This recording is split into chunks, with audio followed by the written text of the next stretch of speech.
अच्छा की तरफ।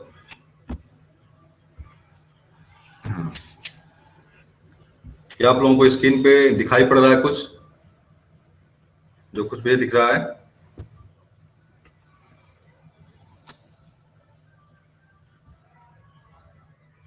कोई बोल दे।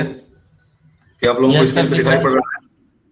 Yes sir. चलिए, बिल्कुल, एक मिनट।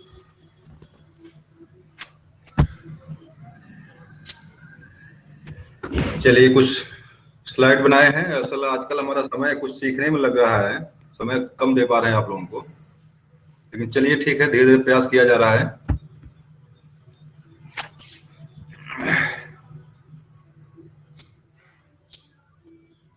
चलिए, प्रश्न आपके हैं संस्कृत से पहले। प्रयास 30 प्रश्न ने लिया है, प्रयास किया कि हर एक विषय, हर चैप्टर कुछ ना कुछ टेस्ट किया जाए। तो पहला क्वेश्चन हमारा है, वर्ड का अर्थ है। वर्ड क्या चीज होता है? ये ऑप्शन बता दीजिए, कौन सही करेंगे आप लोग? पद, अक्षर, शब्द और वाक्य, क्या सही करेंगे? वर्ड किसे कहते हैं?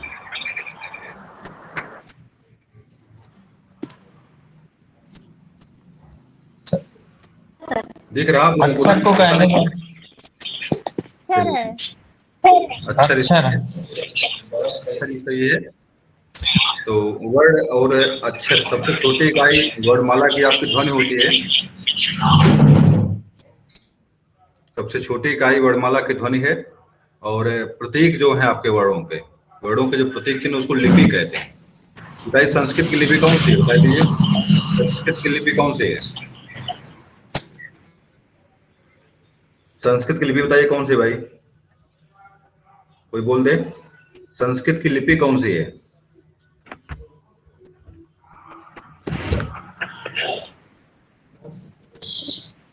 लिपि का जवाब मिल जाए।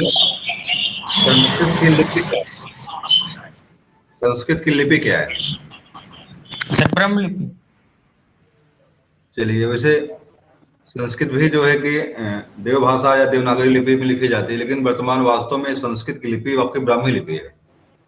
संस्कृत की लिपि जो आपकी ब्राह्मी लिपि है, और ब्राह्मी लिपि से आपकी देवनागरी लिपि का भी जन्म होता है, ऐसा माना जाता है। तो देवनागरी आपकी ब्राह्मी लिपि संस्कृत की है आपकी। हिंदी की बताइए, लिपि कौन सी हिंदी की है?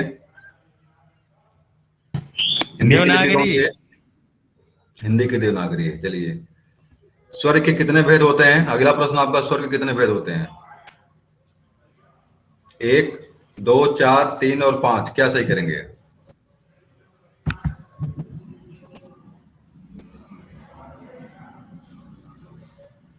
भाई क्या सही करेंगे आप?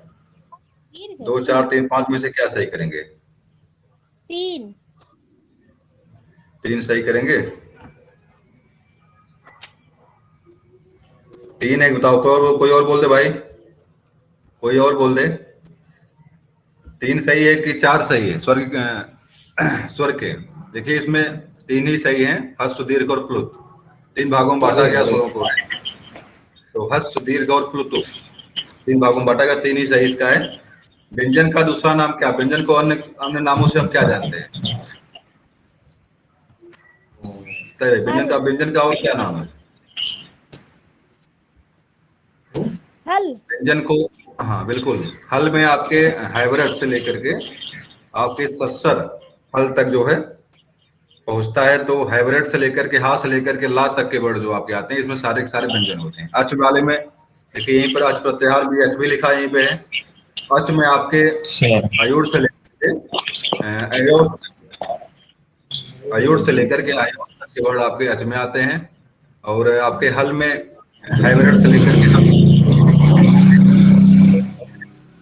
और सारे स्वर और सारे व्यंजन। चलिए, स्वर को और क्या कहते हैं? स्वर के और क्या नाम है? अच्छे। बिल्कुल, स्वर को अच कहते हैं, क्योंकि आयुर से लेकर के जो है आपके हल तक के जो भी व्यंजन आपके हैं, या आपके जो है आयुर से लेकर के एओस तक के व्यंजन आपके इसमें सारे स्वर आपके इसमें अच में आ जाते हैं। अच प्रत्याहार आपका है, हल प्रत्याहार है। तो प्रत्याहारों की संख्या कितनी है? प्रत्याहारों की संख्या कितनी है? 40 या 43 भैया। वैसे 42 मानिएगा आप जो है 42 ही परीक्षा में देता है आपको, 43 भी मिलता है, एक आध प्रत्याहार आपके डबल बनते हैं, लेकिन मुख्य रूप से 42 आपके हैं, 42 ही मानिएगा। चलिए, अस्पर्श व्यंजन के अंतर्गत कौन से वर्ण आते हैं? अस्पर्श व्यंजन के अंतर्गत का से लेकर के यहाँ तक, का से माँ तक। माता। चलिए सूत्र बताइए, संस्कृत सूत्र कोई इसके लिए है? संस्कृत में कोई सूत्र भी इसके लिए है जिसे आप एक ही बात में कह दें कि नहीं नहीं इसका मतलब बताइए। कादयो कादेव मौसाना स्पर्शा। हाँ, कादयो मावसानाम स्पर्शा। और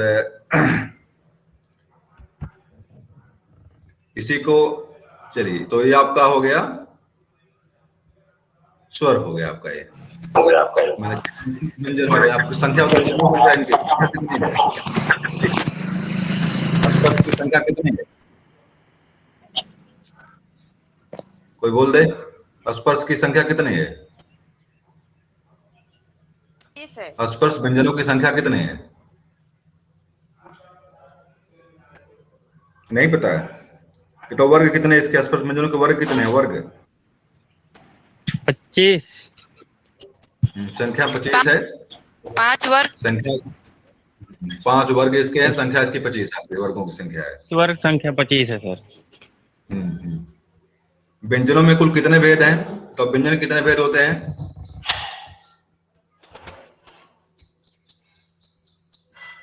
तो व्यंजन कितने भेद होते हैं व्यंजन के? भेद तो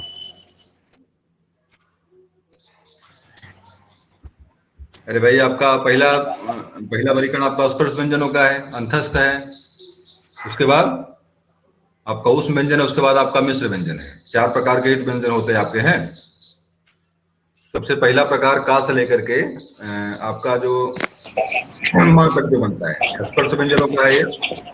उसके बाद आपका अंतस्थ व्यंजन आता है, उसके बाद आपका जो है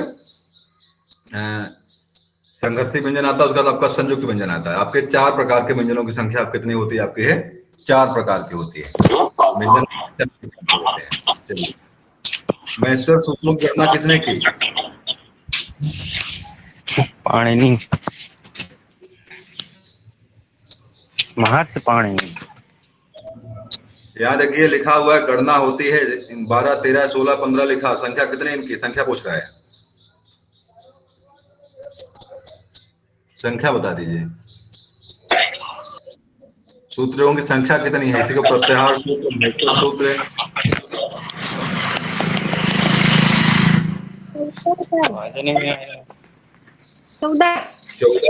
14 है ना भाई, 14 नहीं पता हमको? 14 संख्या 14 है इनकी। महेश्वर सूत्रों की संख्या 14, इसमें से 4 सूत्र आपके करते हैं और 10 सूत्र आपके जो व्यंजन के हैं। दिमाग में रखिएगा, शुरुआत के अयुड़, अयोंग, अयोच, नहीं अयुड़, रिलिक, अयोंग और अयोच 4 सूत्र आपके जो हैं, ये सूत्र आपके स्वर के हैं। और उसके बाद के 10 स्वर आपके 10 सूत्र बचते हैं, 10 सूत्र आपके व्यंजन के हैं। मतलब परीक्षा में पूछ दे कितने सूत्र जो है अष्टाध्याय में, क्या नाम है, महेश्वर सूत्रों में कितने सूत्र स्वर के लिए हैं, तो वहाँ 4 हो जाएंगे, और कितने व्यंजन के लिए तो वहां पे आपके 10 हो जाएंगे। 10, 4, 14 मिलाकर के जो आपके महेश्वर सूत्रों की संख्या होती है। ठीक है, अगला आपका है ता का उच्चारण स्थान है। ता का उच्चारण स्थान क्या होता है? बता दीजिए पटना। ता का उच्चारण स्थान कंठ है? कोई और बोले भाई? दंत सर, दंत है। चलिए, गाँव और कोई बताए, और कोई बोले, सूत्र बताओ इसका, सूत्र बोलिए।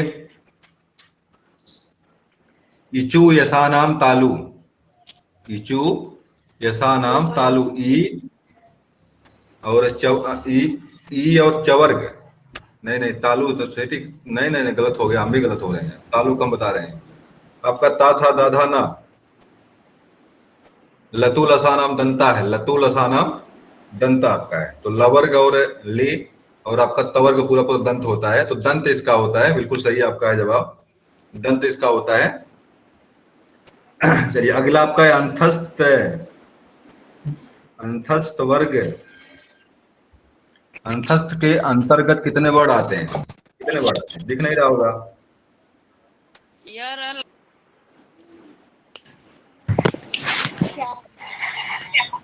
चलिए, तो आपके या वा राला जो लिखा हुआ है, देखिए दो तरह से या लिखा हुआ है, यहाँ ध्यान देंगे, दो तरह से लिखा हुआ है, या वा राला लिखा हुआ आपका है।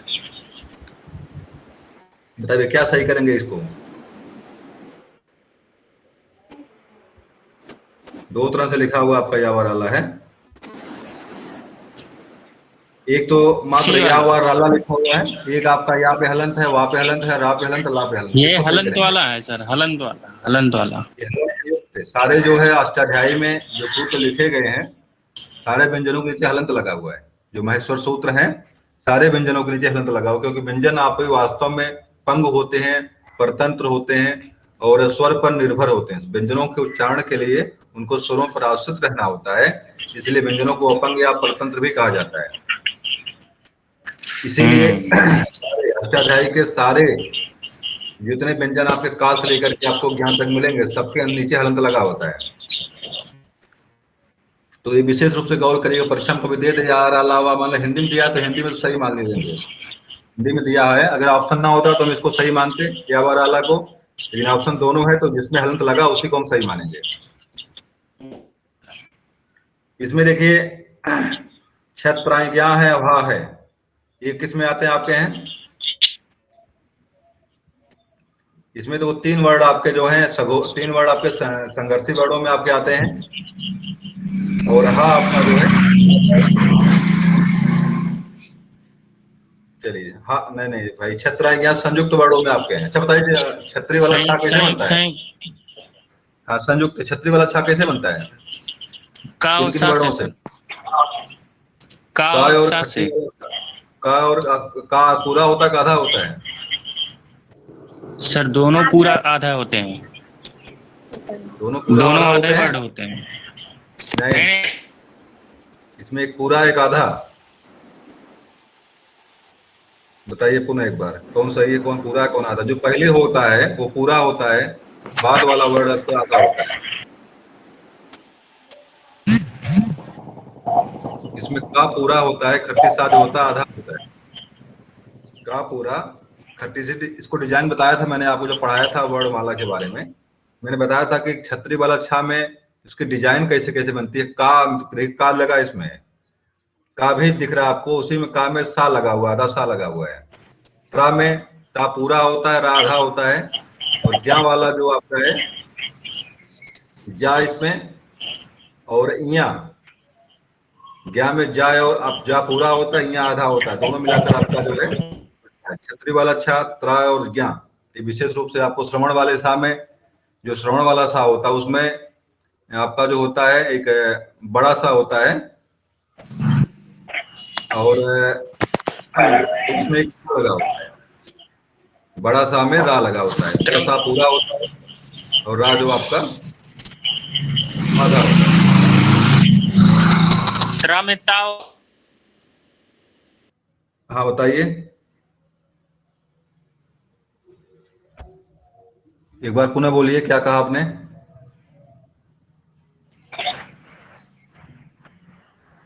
चलिए आवाज रा में तावरा होता है ना? त्रा में देखिए, इसमें त्रा जो दिख रहा है आपको है, त्रा में पूरा ता होता है, आधा रा होता है। जी नहीं कुछ गलत कर रहे हैं, गलत ये कर रहे हैं, रा पूरा होता है, पूरा तो रा है, तो ता आपका आधा है। ये गलती हम कर रहे हैं, गलती आप ना करिएगा इसको इस तरह से। यहाँ से ये हमने गलती किया, जा आपका आधा है, यहाँ पूरा है, यहाँ पे का आधा है, सा पूरा है, ये इस तरह से है, मतलब उल्टा मैंने बता दिया आप लोगों को। आप लोगों ने पढ़ा, लेकिन एक बार भी आप करना चाहिए था आप लोगों को, ये इस तरह से गलत हो रहा है। यहाँ आ जाइए, अर्थ प्रत्याहार के अंतर्गत आने वाले वर्ड हैं। अर्थ प्रत्याहार में कौन कौन से वर्ड आते हैं? अर्थ प्रत्याहार में कौन कौन से वर्ड आते हैं?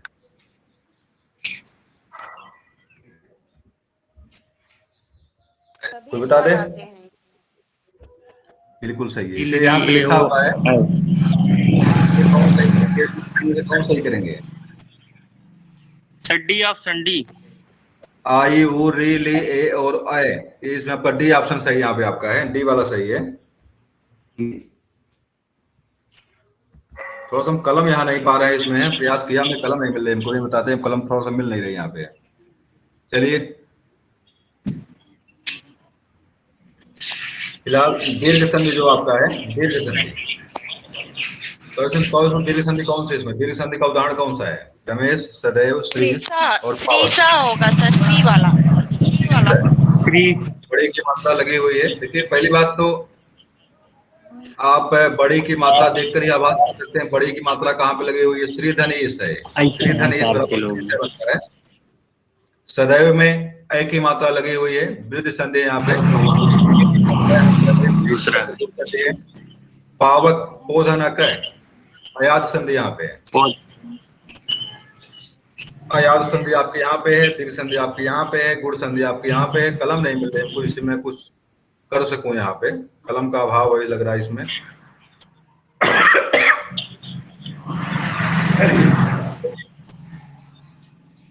गुण संधि का सूत्र है, गुण संधि कौन सा सूत्र इसमें, वृद्धरेच, अकस, बड़े, दीर्घ, आप गुड़ा, इको, क्या सही करेंगे? आदि गुड़ा, आदेन गुड़ा का सूत्र है आदेन गुड़े, जो है बताता है कि वृद्धि होती क्या है। दो चीजें याद रखिएगा, आद गुड़े बताता है कि वृद्धि कैसे होती है, वृद्ध संधि का नियम क्या है, और एक आपका है संज्ञा सूत्र है, गुण संज्ञा सूत्र है, आदेन गुण है, तो बताता है गुण कहते हैं किसको है, आ ए और ओ को गुण कहते हैं, बताता है वो। देखो इकोएडच यहाँ पे है, इकोएडच ये कहता है कि इकोएडच क्या होता है, एड संधि का सूत्र है, अकय से बड़े दीर्घ है आपका यहाँ पे है, दीर्घ संधि का सूत्र है, और वृद्धरेच का है वृद्ध संधि का सूत्र। ये सारी चीजें जो है यहाँ से चलिए अगला देखिए, रामस्तेते, रामस्तेते किस सूत्र का उदाहरण है? उनाहु झलाम जसवंते, अस्तो अस्तुनाचु, झलाम जस, क्या सही करेंगे? तो उल्टा हो गया यहाँ पे, तो उल्टा लिख दिया गया है। कहाँ भाई बड़ी आवाज आ रही है किसके यहाँ से? यही सही है। तो बी वाले जगह सी हो गया है, सी वाला अस्तो अस्तुनाचु है ये, रामस्तेते विसर्ग के बाद छोटा सा और बड़ा सा आने पर, चवर्ग आने पर छोटा सा की जगह बड़ा सा हो जाता है, विसर्ग का सा बन जाता है विसर्जनीय सा से, और पुनः सा के बाद बड़ा सा आने पर अस्तो अस्तुनाचु सूत्र से जो है कि छोटा सा की जगह पे बड़ा सा और बड़ा सा छोटा, और बड़ा सा की जगह पर भी बड़ा सा का निर्माण हो जाता है। तो रामस्तेते बन गया आपका। अगला देखिए, यथाशक्ति में कौन समास है, बताइए भाई, यथाशक्ति में समास कौन सा है? अव्ययी भाव समास। क्यों, कैसे मालूम पड़ा आपको, मालूम कैसे पड़ा? उपसर्ग लगा हुआ पहले। नहीं, बुक में तो है करेगा, तो इस तरह कैसे पता कि आपने इसमें अव्ययी भाव समास है? कैसे मालूम बताइए कि आपने पता कैसे चला आपको यथाशक्ति में आपका जो अव्ययी भाव समास है? देखिए मैं बता रहा हूं आपको, ध्यान दीजिए, गलत नहीं कभी आपका होगा। अव्ययी भाव समास पकड़ने का सबसे आसान तरीका होता है, पहले देखिए किसमें उपसर्ग किसमें लगा हुआ, जिसमें उपसर्ग लगा होगा वहां पे अव्ययी भाव समास ही होगा, बस ये कुछ नहीं याद करना आपको है। जिसके पहले जिसके आगे जो है या पीछे दोनों में उपसर्ग लगे तब भी अव्ययी भाव समास आपका है, दोनों उपसर्ग तब भी अव्ययी भाव समास है, अगर उपसर्ग पहले लगा हुआ तब भी अव्ययी भाव समास आपका है। तो यथा शब्द यहाँ पे क्या बताइए, यथा शब्द क्या यहाँ पे है? यथा शब्द यहाँ पे उपसर्ग है, और उपसर्ग वास्तव में क्या होता है, उपसर्ग वास्तव में आप पढ़ेंगे आगे जाकर के, तो उपसर्ग हमेशा जो है अव्यय होता है, उपसर्ग हमेशा अव्यय होता है। जिस भी शब्द के पहले और बाद में, पहले उपसर्ग लगा और बाद में कोई प्रत्यय, प्रत्यय भी आपका अव्यय होता है, प्रत्यय उपसर्ग दोनों अव्यय होते हैं। अगर प्रत्यय लगा है तब भी आपका अव्ययी भाव समास होगा, और नॉर्मली आपको उपसर्ग ही मिलता है पहले। जैसे उपगंगम, उपशब्द क्या है, गंगा के समीप, तो उपशब्द आपका उपसर्ग है, तो यहाँ पे साफ साफ अव्ययी भाव समास आपका है। कोई भी शब्द देख लीजिए, कोई भी शब्द आप उठा चेक करिए अव्ययी भाव समास का, जहां पर भी पहले आपको उपसर्ग मिलेगा वह समास कौन सा होगा वहां पे? उदाहरण कोई बोलिए, कोई उदाहरण बोलिए बेविवाह समाज का, सब में आपको ये चीजें मिलेंगी। आपको आप गौर करेंगे जाकर, आज से आप देखेंगे, टच करेंगे उसको, आपको हर बेविवाह समाज के उदाहरण में आपको पहले अव्यय मिलेगा आपको। जी सर, पहला पद अव्यय या उपसर्ग लगा रहेगा। हाँ तो जहां पर भी आपको नॉर्मली आपको उपसर्ग ही पहले मिलता है, नॉर्मली आपको उपसर्ग ही पहले मिलता है अव्ययी भाव समास में। जहां पर भी मिला वाक्मूल के वहां पे मार दो, सही हो जाएगा, गलत नहीं होने वाला है। तत्पुरुष समास के बारे में जानते हैं आप हैं? तत्पुरुष समास के बारे में सबको पता होना चाहिए। तत्पुरुष समास में एक ऐसा समास है ये तत्पुरुष समास जिस समास में कारकों का प्रयोग, कारक चिन्हों का प्रयोग होता है। दो कारक छोड़ के सभी कारकों का प्रयोग होता है, कर्ता और संबोधन। कर्ता और संबोधन को छोड़ दीजिए, तो सभी कारकों का प्रयोग आपके तत्पुरुष समास में आपके होता है। तो जहां पर विभक्ति करो आप जो है, जब विग्रह करो, तो वहां पे कारक चिन्ह जहां पे लगते हैं वो सब के सब आपके तत्पुरुष समास वाले ही होते हैं। तत्पुरुष समास में उत्तर पद प्रधान होता है, विशेष रूप से गौर करिएगा। अव्ययी भाव समास में प्रथम पद प्रधान होता है और तत्पुरुष समास में उत्तर पद प्रधान होता है। तत्पुरुष समास के दो अंग हैं, और आपके द्विगु समास और आपके कर्मधारय समास, ये तत्पुरुष समास के ही अंग हैं। तो वो भी अगर आते हैं परीक्षा में तो उसका भी उत्तर पद प्रधान होता है, कर्मधारय का और द्विगु का। एक बार बताया मैंने इसके बारे में, बहुत पहले मैंने पढ़ाया था आप लोगों को समास कैसे क्या होता है। एक दिन पुनः मैं चर्चा करूंगा इस पर, सोच रहा हूँ कि रिन्यूअल कर दूं इसको। तो जिस समास का उत्तर पद प्रधान हो और दो सुपुत्र हैं तत्पुरुष समास के, कर्मधारय और द्विगु, मतलब इसी के लड़के हैं वो दोनों, कर्मधारय और द्विगु, क्योंकि उनमें उनका भी उत्तर पद प्रधान होता है। अंतर दोनों में इतना होता है, एक में विशेषण विशेष से आता है और एक में संख्या आती है। अंतर सिर्फ इतना दोनों समास, तीनों समासों में है, एक संख्या वाला आता है, संख्या पूर्व द्विगु, और एक जो है विशेषण विशेष से लेकर होता है। तो विशेषण विशेष वाला कर्मधारय बन जाता है, संख्या वाला द्विगु बन जाता है, और कारक चिन्ह वाला जो होता है आपका क्या बन जाता है, वो आपका तत्पुरुष समास बन जाता है। तीनों में उत्तर पद प्रधान होते हैं, और प्रधानता को लेकर के ही आपके समासों का निर्धारण हुआ है। 4 प्रकार के समास आपके वास्तव में संस्कृत में जो है 4 प्रकार के समास की वर्णन वहां पे आता है, क्योंकि प्रथम पद उत्तर पद प्रधान को लेकर के 4 प्रकार से वर्गीकरण इसका होता है। लेकिन हिंदी में अगर बात आएगी तो आप 6 प्रकार के समासों को भी सही करेंगे। कहीं संस्कृत में विद्वानों ने अलग अलग तरह के संख्या बताए, समास की संख्या कहीं पर आपके 8 या 9 भी दी हुई है संस्कृत में है। लेकिन मुख्य रूप से जो उत्तर पद पूर्व पद को लेकर बात होती जो वहां पे है, वहां पे 4 प्रकार के ही समास आपके बनते हैं, क्योंकि तत्पुरुष समास के 2 अंग बन गए, तत्पुरुष समास के 2 और हो गए, तो सब मिला जुला के 4 बने। द्वंद्व समास में दोनों पद प्रधान होता है, उत्तर पद और पूर्व पद, उभय पद प्रधान होता है। देखिए बहुब्रीहि समास आपका यहाँ पे है, बहुब्रीहि समास में अन्य पद प्रधान होता है, अन्य पद। बहुब्रीहि समास में दोनों पद प्रधान नहीं होते हैं। क्या होता है कि वास्तव में शब्दों में जंग होती है। आप समास को जब मैं पढ़ाऊंगा आपको, शब्दों में जंग चलती है पूरा, एकदम मैं जीतूंगा का आप जो जीत जाता है वो कब्जा कर लेता है पूरी तरह से। जैसे आपके अव्ययी भाव समास में पहला शब्द जीत गया, उसने कहा कि मैं प्रधान हूँ, आप मेरे साथ रहो, अब मेरे साथ आप रहो। अव्ययी भाव समास में पद जो है प्रधान होता है। तत्पुरुष समास में लड़ते दोनों हैं, अंतिम जीतता है, कहता मैं प्रधान हूं, तुम मेरे साथ रहो। जब भाई होता यही है नॉर्मली, लड़ाई में जो जीतता है उसी की सत्ता उसी की होती है। और द्वंद्व समास में दोनों खूब लड़ते हैं, कोई नहीं जीतता है। कहते चलो भैया तुम भी रहो मैं भी रहूं, बीच में देते हैं। जैसे जिसको हम योजक चिन्ह के नाम से जानते हैं, योजक चिन्ह जानते हैं कहाँ प्रयोग होता है, किस समास में? द्वंद्व समास। जब दोनों खूब लड़ाई किए, वो थक गए और कोई हारा नहीं, तो कहते हैं भाई चलो घर में होता है ना, भाई घर में चलो दीवार खड़ी के तुम भी इधर रहो मैं इधर रहता हूँ, भारत पाकिस्तान वाली बात हो गई। आप भी जिंदा रहो मैं भी जिंदा रहूं, मैं ना आपको मारूंगा ना आप मुझको मारेंगे। इसको द्वंद्व समास कहते हैं। और आपका जो बहुब्रीहि होता है, लड़ते लड़ते इतने थक दोनों लोग जाते हैं। जैसे मान लीजिए अक्सर जंगलों में देखते होंगे लड़ाई जब पशुओं में होती है, 2 साढ़ भैंसा लड़े और लड़ते थक पूरते उसी टाइम पे शेर हमला करता उन पर, दोनों लोगों काम तमाम करके अपना कब्जा कर लेता है। वो होता यही है, सब लड़ते लड़ते थक जब जाते हैं तो वहां पे अन्य पद होता है वहां पे हावी हो जाता है, इसी को अन्य पद प्रधान के नाम से जानते हैं। दोनों शब्दों का अर्थ खत्म हो जाता है, तीसरा शब्द आप वहां पे अपना अर्थ लाकर देने लगता है। जैसे पंकज शब्द आपका है, पंकज, पंकम जायते इति पंकज। पंकज शब्द का शाब्दिक अर्थ क्या होता है? जिसका जन्म कीचड़ में हुआ है। लेकिन वास्तव में रूढ़ किसके लिए हो जाता है? यहाँ पे पंकज शब्द जो होता है, पंकज शब्द यहाँ पे रूढ़ हो गया कमल के लिए। जबकि कीचड़ में जन्म लेने वाले कुमुदिनी भी उसी में है, गर्भपात भी उसी में है, क्या बोलते हैं, तो बहुत सारे जो सिंघाड़ा उसी में है, लेकिन वो जो है कमल के लिए रूढ़ हो गया।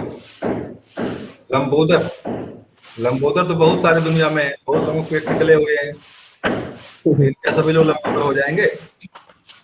नहीं, क्योंकि ये गणेश जी के लिए फिट हो गया। एक दंत जो बहुत लोगों के लिए एक दंत आता है, एक दांत वाले उसमें अक्सर सबके दांत गिर जाते हैं, सबके दांत घुसता है।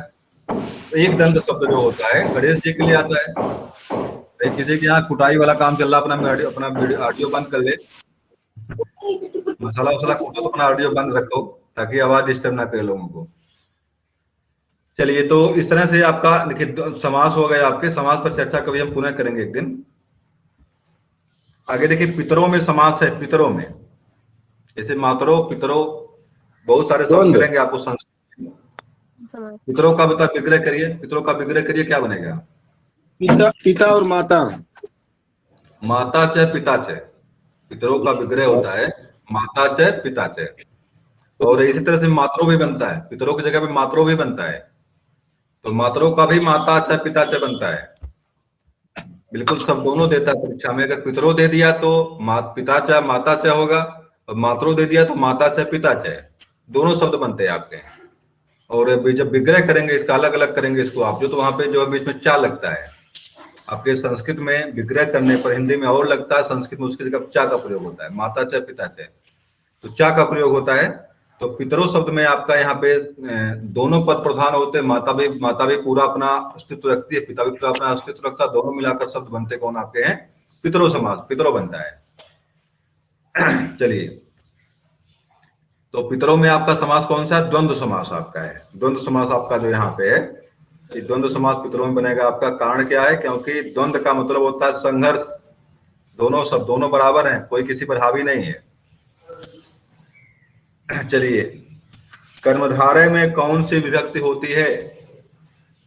कर्मधारय में नहीं, कर्म कारक है, ये कर्म कारक, मैंने कर्मधारय पढ़ दिया, कर्म कारक वास्तव में है। तब ये कर्म कारक में विभक्ति कौन सी होती है?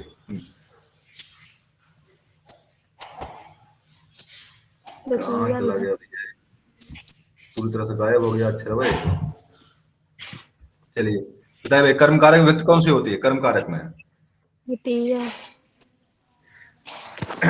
चलिए, कर्तरि प्रथमा, कर्मे द्वितीया, करण तृतीया, और उसके बाद क्या है? संप्रदाने चतुर्थी, अपादाने पंचमी, संबंधे षष्ठी, अधिकरणे सप्तमी, और संबोधने च प्रथमा। ये विभक्ति होती है। इसे हिंदी में बात करेंगे तो कर्ता में प्रथमा, कर्म में द्वितीया, करण में तृतीया, और संप्रदान में चतुर्थी, अपादान में पंचमी, संबंध में षष्ठी, और अधिकरण में आपका क्या लगता है? सप्तमी लगता है। और संबंध में भी प्रथमा का ही प्रयोग आपके जो है होता है। तो दो विभक्तियां आपके ऐसी आती हैं जहां पर प्रथमा का प्रयोग होता है। कौन कौन सी हैं आपके? प्रथमा और संबोधने। क्या प्रथमा में और संबोधन में, दोनों में आपका जो है प्रथमा का ही प्रयोग होता है। परीक्षा में अगर कभी परीक्षा में दिया भी इस तरह घुमा फिरा करके है। एक चीज और विशेष रूप से जाने, कारक की बात अगर आती है तो कारण का, कारक का संबंध सीधे क्रिया से होता है। कारक का संबंध किससे होता है? क्रिया से होता है। इसके लिए कोई सूत्र है, मुझे सूत्र इसमें नहीं याद आ रहा, सूत्र कौन सा है, क्योंकि सूत्र बिल्कुल स्पष्ट बताता है कि मतलब कारक का संबंध सीधे, कई बार परीक्षा में पूछा है, तो कारक का संबंध है सीधे क्रिया से। लेकिन इसमें से एक कारक ऐसा है जिसका संबंध क्रिया से नहीं होता है। बताइए कारक का नाम बताइए। 8 कारकों में कौन सा कारक ऐसा जिसका संबंध क्रिया से नहीं होता है? कोई बताए हमको। एक आपका संबंध कारक है, संबंध कारक। संबंध कारक का संबंध क्रिया से नहीं सीधे होता है, तो शब्द कर्ता और कर्म में संबंध कायम करता है। संबंध कारक कर्ता और कर्म में क्या करता है? संबंध कायम करता है। तो थोड़ा सा अंतर होता है। एक ऐसा कारक आपका जिसका संबंध क्रिया से नहीं, तो उसका अगर जवाब परीक्षा में पूछ ही ले आपसे, अगर इसका संबंध क्रिया से नहीं है, इसका जवाब आप क्या देंगे? संबंध कारक देंगे। चलिए अगला देख लीजिए। तो संबंध कर्म कारक में कौन सा हो गया आपका? द्वितीय हो गया, द्वितीय। चलिए करण कारक में किसका प्रयोग होगा? कारक में तृतीया का। तृतीय। ध्रुवम पाए में क्या लगता है? पंचमी। ध्रुवम पाए अपादानम पंचमी। ध्रुवम पाए अपादानम पंचमी। चलिए यहाँ पे पुत्रेण से माता गच्छति, पुत्रेण से माता गच्छति, यहाँ रेखांकित पद में कौन सी विभक्ति है? सूत्र बताइए पहले, सूत्र बोलिए पहले, सूत्र का नाम क्या है? इस सूत्र से बनता है सह संयुक्त प्रधान, ऐसा कुछ है। सह साकम सार्धम, सह साकम सार्धम, सह पुत्रेण सह, यहाँ पे है ना पुत्रेण सह है, तो साथ के अर्थ में जो है इस तरह से सहयुक्त प्रधान एक आपका है, एक सह साकम सार्धम करके है। दोनों सूत्रों से आपका यहाँ पे क्या लगता है? तृतीया प्रयोग होता है यहाँ पे, तृतीया का पुत्रेण सह, जिसके साथ जाता जो है वहां पे तृतीया का प्रयोग होता है।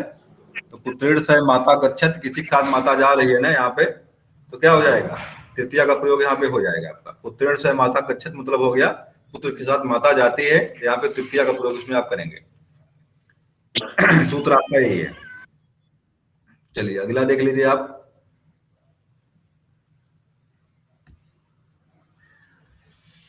चलिए 18वां प्रश्न आपका है, अहम पुस्तकम पठामि। अहम पुस्तकम पठामि, मैं पुस्तक पढ़ता हूं। इसमें को कर्मवाच में चेंज करना आपको। इसके पहले मैंने चर्चा एक बार किया था, माला ने बताया इसके बारे में आपको, है कर्मवाच कर्तृवाच कैसे चेंज करेंगे आप। तो अहम पुस्तकम पठामि का कर्मवाच, कर्मवाच क्या बनेगा? इसके बारे में मैंने भी बताया आपको, माला ने भी बताया आपको, है कर्मवाच कर्तृवाच क्या हो रहा है।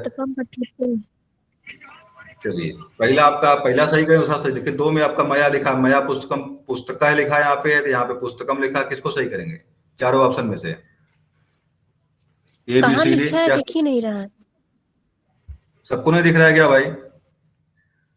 वैसे नहीं दिख रहा है। क्या बताइए, सबको नहीं दिख रहा है? दिख रहा है सर। ऐसा करिए आप अपना माइक अपना कहीं ऑडियो ओनली तो नहीं कर दिया आपने? तूने भाई कोई पॉडकास्ट कर दिया है? अपना माइक, जो भी जिसको भी काम करना अपना माइक बंद कर देगा ताकि आवाज ना उधर से आए। देखिए अगर आपने अपने मोबाइल में सर वो माइक, थोड़ा काम हो रहा है इसलिए आवाज आ रही है। अगर आपने जो है कि ओनली कर दिया है, माइक ओनली, तब आपको वीडियो चित्र नहीं दिखाई पड़ेगा यहाँ से। अपने मोबाइल में जहाँ पे आपको ऑडियो दिख रहा है, वहीं बगल में सबसे दाएं साइड में वहां पे ऑडियो ओनली लिखा होगा, उस पर दबा देंगे अगर, तो आपको चित्र नहीं दिखाई पड़ेगा। तो जिसको समस्या हो अपना देख ले, कहीं वहां से नेटवर्क प्रॉब्लम होगी या तो वह दोनों में से कोई प्रॉब्लम होगी, चित्र नहीं दिखेगा आपको। नेटवर्क प्रॉब्लम होगी तभी चित्र दिखाई नहीं पड़ेगा आपको। तो उसको देख लीजिए क्या समस्या आपकी है। तो अहम पुस्तकम पठाम में, हाँ तो बताइए सही क्या करेंगे, इसको कौन सही करेंगे? देखिए आपका ये सही है, मया पुस्तकम पठ्येते, मया पुस्तकम पठ्येते। देखिए दो में सही किया मैंने है, एक आपका बी वाला, एक सी वाला भी वही ऑप्शन बिल्कुल है। मया पुस्तकम पठ्यते, सी वाला भी वही है, बी वाला भी वही है, मतलब दोनों में कोई अंतर ही नहीं है। इसका मतलब दोनों सही कर सकते हैं आप। है मया पुस्तकम पठ्यते है, एक पठ्यते है, देखिए एक पठ्यते है, अंतर दोनों में है, अंतर दोनों में है। तो एक पठ्यते है, एक पठ्यते है। तो देखिए पठ्यते कौन सही करेंगे आप? सी बी वाला सही करेंगे, सी वाला सही करेंगे? लभते लभेते लभते, लभते लभेते लभते, मैंने बताया था आपको, लभते का रूप याद कर लीजिए तो आपको जो कहते हो दिखाई पड़ेगा। लभते लभेते लभंते, लभते लभेते लभंते, सी वाला सही यहाँ पे है। लभते अहम, सी वाला सही है, बी वाला सही है, पठ्यते मुझे तो बी वाला सही दिख रहा है यहाँ से। नहीं लभते, लभते, लभेते, लभंते, तो लभते, लभेते और लभंते। तो फिलहाल यहाँ पे देखिए एते शब्द यहाँ, एते शब्द यहाँ मिल रहा है, एते शब्द मिल रहा है यहाँ पे, ध्यान दीजिएगा, एते मिल रहा है आपको है। और इसे लभेते, उसे यहाँ पे एते लिखा हुआ है, दो वचन में आपका, लेकिन आपका हम है, हम पुस्तकम पठामि, एक वचन में है ये। चलिए फिलहाल आपका बी वाला सही मानिए, बी वाला। आगे देखिए, पा कत्वा मिलकर पा और कत्वा से क्या बनेगा?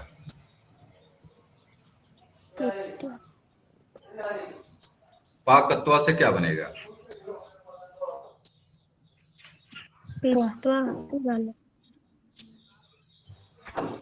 पा कत्वा से क्या बनेगा? कत्वा बनेगा, कौन सही करेंगे? सही करेंगे, ये इसका सी सही बनेगा, सी वाला पित्वा। पित्वा, आपका पित्वा सही बनेगा यहाँ से, सी वाला। चलिए, नी धातु का लुट लकार प्रथम पुरुष विवचन का रूप क्या होगा? नी धातु का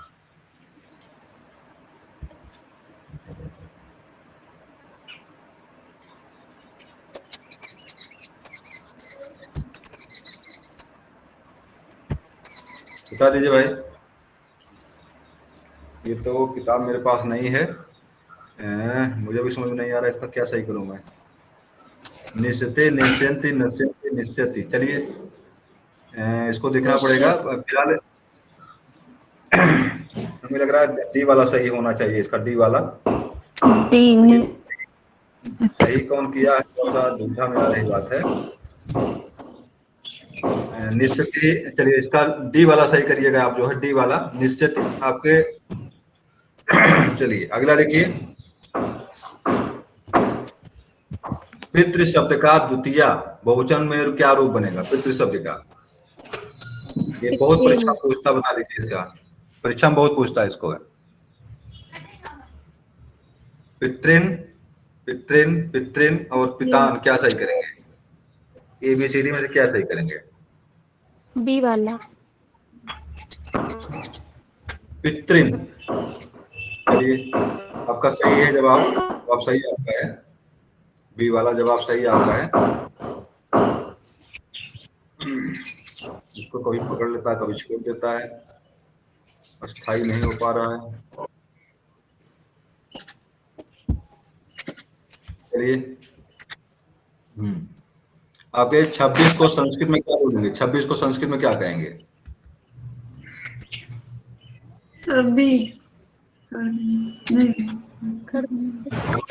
वाला है खडविंशति, खडविंशति।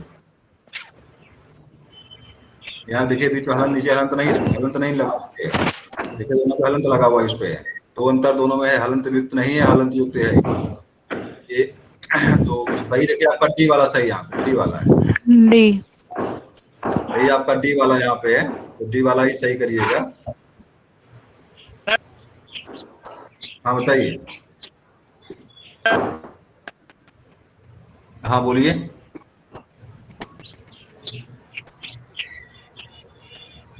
बोलिए भाई, आपकी आवाज नहीं आ रही, बताइए।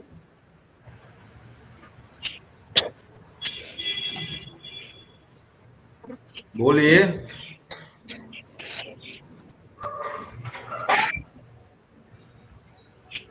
चलिए अगला बता दीजिए, निम्नलिखित में से अव्यय पद नहीं, अव्यय नहीं है। फिलहाल ये हट गया, यहाँ से लग रहा है, ये सब था यहाँ पे, पूरा प्रश्न नहीं गायब है। चलिए छोड़ देते हैं इसको। है बृहद कथा के लेखक कौन है? बृहद कथा किसने लिखा है? सुबंधु। बृहद कथा का लेखक कौन है? गुणाढ़ है, इसके लेखक हैं गुणाढ़। गुणाढ़ ने बृहद कथा लिखा है, परीक्षा में कई बार पूछा है। और गुणाढ़ को जो है क्या बोलते हैं, प्रकृति का शायद वाल्मीकि के नाम से, प्रकृति भाषा का वाल्मीकि के नाम से प्रसिद्ध गुणाढ़ हैं। तो गुणाढ़ इसके लेखक गुणाढ़ हैं। बाणभट्ट ने जानते हैं आप हैं, बाणभट्ट ने कादम्बरी लिखा है, चंडी शतक लिखा है, हर्षचरित्र लिखा है बाणभट्ट ने। हर्षचरित्र, कादम्बरी और चंडी शतक रचनाएं किसकी हैं? बाणभट्ट की हैं। बाणभट्ट एक ऐसा प्रथम व्यक्ति इतिहास, प्रथम एक संस्कृत का लेखक है जिसने हर्षचरित्र में प्रथम अध्याय में अपना जीवन लिखा हुआ है। इसके पहले बाणभट्ट के पहले किसी भी व्यक्ति ने जो है, किसी भी लेखक ने अपना परिचय कहीं नहीं लिखा। कालिदास ने कहीं नहीं लिखा हुआ है कहाँ के थे, कहाँ जन्म उनका हुआ, क्या हुआ। लेकिन प्रथम बार किसी ऐतिहासिक ग्रंथ में जो है, हर्षचरित्र में प्रथम सर्ग में जो है बाणभट्ट ने अपने जीवनी लिखा हुआ है। ये अपने पहला व्यक्ति ने बताया। और बाणभट्ट के बारे में बहुत सारी कहानियां प्रसिद्ध हैं। बाड़ी बाड़ो बहू, उच्छिष्टम जगत सर्वम, उसका जगत पूरा झूठा है। तो इस तरह से बहुत सारी चीजें बाणभट्ट के बारे में प्रसिद्ध हैं। और कादम्बरी रचना इसकी बहुत प्रसिद्ध है बाणभट्ट की। परीक्षा में कभी संस्कृत वाले जो जानते पढ़े थे, संस्कृत जो पढ़े होंगे, कादम्बरी का नाम विशेष रूप से आप याद रखिएगा। कादम्बरी का मतलब शराब वैसे होता है। कादम्बरी में 3 जन्मों की कहानी है और उसके बारे में कभी चर्चा हम करेंगे। कभी कादम्बरी जब पढ़ाएंगे आपको, साहित्य पढ़ाएंगे कभी, तो अवसर मिला अगर हमें तो। क्योंकि कादम्बरी में कैसे कैसे कौन पात्र क्या है, कौन है आपकी विष कन्या कौन है, कौन सी आपका चंडाल कन्या कौन है, कौन तोता कौन है, वैशंपायन कौन है, उसमें चंडापीठ कौन है, बहुत सारी चीजें मिलेंगी आपको। पुंडरीक कौन है। अच्छा बता, पुंडरीक माने क्या होता है? पुंडरीक माने क्या होता है? पुंडरीक का मतलब क्या होता है? पुंडरीक कमल के लिए 3 शब्द आपके प्रयोग होते हैं। हिंदी में कई बार परीक्षा में पूछा हुआ है। पुंडरीक, कोकनद और क्या बोलते हैं, 3 शब्द हैं। पुंडरीक, कोकनद और एक और शब्द है जो कमल के लिए, एक आपका सफेद कमल, लाल कमल और एक आपका नील कमल। 3 शब्द आपके आते हैं। तो लाल कमल के लिए, लाल कमल को हम पुंडरीक कहते हैं, सफेद कमल को पुंडरीक कहते हैं और नील कमल को जो है इंदिवर के नाम से प्रसिद्ध। इंदिवर, नील कमल को इंदिवर कहते हैं। फिलहाल कोई शब्द इसके लिए और शब्द कोई है आगे आ जाएगी। निम्नलिखित में से कौन शब्द अशुद्ध है?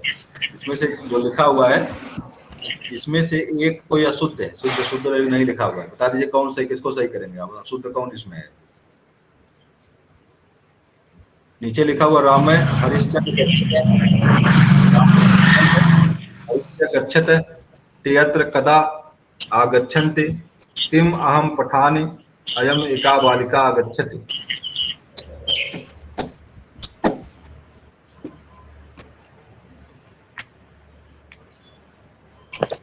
नहीं क्या कौन अशुद्ध इसमें दिखाई नहीं पड़ रहा है क्या आपको?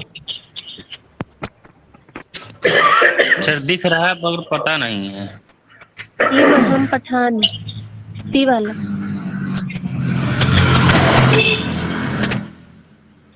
किम अहम पठामी, पठान ही लिखा हुआ है। पठामी पठाओ पठामे बनता है, इसका है पठामी पठाओ पठामे। तो यहाँ पे पठानी शब्द है, पहली बार गलती तो यही है, दिख रहा है सब गलती ही दिख रहा है। पठामी पहले होता मुझे भी लग रहा है सर्दी होने वाली है, सबको पकड़े तो हमारा भी नंबर है अब। इंजेक्शन लगवा लीजिए सर जी, कोरोना वाला। अरे भैया जो लगा रहे हैं उनकी समस्या और है, जो नहीं लगवाया वो ठीक है। कोरोना नहीं, मैंने लगवा लिया है सर, कुछ नहीं हुआ है। हुआ तो हमको भी कुछ नहीं, हम भी लगवाए हुए हैं। लेकिन जो लगवा रहे हैं जिनको बुखार एक बार हो गया है उनका, चलिए बता दीजिए इसमें कुछ बताइए। रीत काल को अलंकृत काल किसने कहा? हिंदी में आ जाइए अब, हिंदी में। शुक्ला जी। रीत काल को अलंकृत काल किसने कहा? शुक्ला जी सर जी। आवाज बहुत आ रही है, रामचंद्र शुक्ल। आवाज बहुत आ रही है, आवाज कम से कम कंट्रोल रखिए आप लोग। कोई दिक्कत हो तो अपना आवाज कम कर दीजिए। रीत काल को अलंकृत काल किसने कहा? देखिए रामचंद्र शुक्ल ने रीत काल को रीतकाल ही कहा है। देखिए इसमें मिश्र बंधु, इसमें है मिश्र बंधु। मैंने बताया आप लोगों को था कि रीत काल को अलंकृत काल किसने कहा, तो इसमें जवाब क्या आपका रहेगा? मिश्र बंधु जवाब इसका आपका है। मिस्र बंधुओं ने रीत काल को जो है अलंकृत काल के नाम से जान बताया है कि अलंकृत काल है। रीत काल क्या है? अलंकृत काल है। चलिए, हिंदी साहित्य का वैज्ञानिक इतिहास किसने लिखा बता दीजिए। हिंदी साहित्य का वैज्ञानिक इतिहास लिखने वाले कौन है? श्री रामचंद्र शुक्ल ही है। इसके लेखक कौन है? रामचंद्र शुक्ल ने ही जो है हिंदी साहित्य का इतिहास लिखा हुआ है। हिंदी इतिहास को हिंदी साहित्य का वैज्ञानिक इतिहास भी कहा जाता है। तो इसका जवाब क्या रहेगा आपका? आचार्य रामचंद्र शुक्ल। रामचंद्र शुक्ल चिंतामणि लिखा एक है। चिंतामणि को हिंदी गद्य का निकष कहते हैं, परीक्षा में कई बार पूछा गया है। तो हिंदी गद्य का निकष चिंतामणि लिखने वाले कौन उसके? आचार्य रामचंद्र शुक्ल हैं। डॉक्टर राम कुमार वर्मा को एकांकी सम्राट के नाम से जानते हैं, परीक्षा में कभी दे भी दे आपको अगर, तो उसको दिमाग में रखिएगा। इनको एकांकी सम्राट कहा जाता है, राम कुमार वर्मा को। आपके इंटर में इनकी इंटर में मेहमान शायद कोई करके इनकी एक रचना थी, इंटर में कहा एकांकी इनका है एक ठो कोई मेहमान शायद है, कौन है? डॉक्टर नागेंद्र सिंह एक अच्छे समालोचक हिंदी साहित्य के हैं और आधुनिक हिंदी साहित्य का इतिहास किसने लिखा है? डॉक्टर नगेंद्र ने लिखा है। डॉक्टर नगेंद्र सिंह ने लिखा है। चलिए, अगला आपका है चंद्रधर शर्मा गुलेरी की कहानी। इसमें से कौन सी है? इसमें कहानियां को लिखी हुई, इसमें पूछा चंद्रधर शर्मा गुलेरी ने क्या लिखा है? कोई बता दे भाई। कहा था। चलिए, जवाब सही आपका उसने है। कहा था डी। बिल्कुल बिल्कुल, जवाब सही आपका है। जवाब बिल्कुल सही आपका है। उसने कहा था, इनकी ये कहानी है। तो ये शतरंज खिलाड़ी किसने लिखा है? धर्मवीर भारती सर। नहीं, प्रेमचंद। प्रेमचंद ने लिखा है इसको। तीर्थ यात्रा के बारे में नहीं पता हमको किसने लिखा। तीर्थ यात्रा किसने भी पता नहीं हमको है। तो पुरस्कार किसने लिखा? इंटर में है आपके पुरस्कार? जयशंकर प्रसाद। जयशंकर प्रसाद ने लिखा है। पात्र का नाम बताइए, पात्र कौन सा इसमें है? पुरस्कार का पात्र पूछा था, पुरस्कार का पात्र बता दीजिए हमको। मधुलिका और एक लोग कोई और था, उसमें मधुलिका नाम था, स्त्री पात्र थी, और एक पात्र और कोई था पुरस्कार में। मधुलिका का नाम याद, अगले पुरुष पात्र का नाम याद मुझे नहीं है। चलिए, अंधा युग नाटक रूप है। अंधा युग नाटक रूप है। अंधा युग किसने लिखा है? धर्मवीर भारती का नहीं, धर्मवीर भारती। चलिए, धर्मवीर भारती ने, शायद धर्मवीर भारती ने लिखा तो है अंधा कुछ करके, लेकिन अंधा युग है कुछ और है, पता आपको भी नहीं सही सही।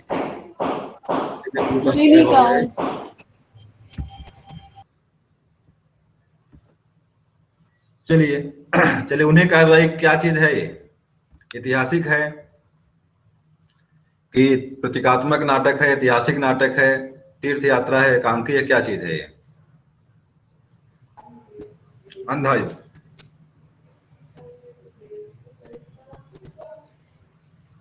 इसमें लग रहा है कुछ गड़बड़ हुआ है। वास्तव में ये गीत एक तरह से क्या बोलते हैं, गीत नाटक है ये। मुझे लग रहा है उनको इसमें लिखने पढ़ने में कहीं गलत हो गया, मिस हुआ है असल। तो गीत वास्तव में क्या ये है? गीत नाटक है ये, मतलब नाटक तो है लेकिन गीत रूप में लिखा गया है। अंधा युग जो है, यहाँ कुछ मिस हुआ यहाँ पे है। चलिए, देख लीजिए यहाँ पे है, अभ्यर्थी में कौन सी संधि है? अभ्यर्थी में कौन सी संधि है बता दीजिए। बता दे भाई, अभ्यर्थी में संधि कौन सी है?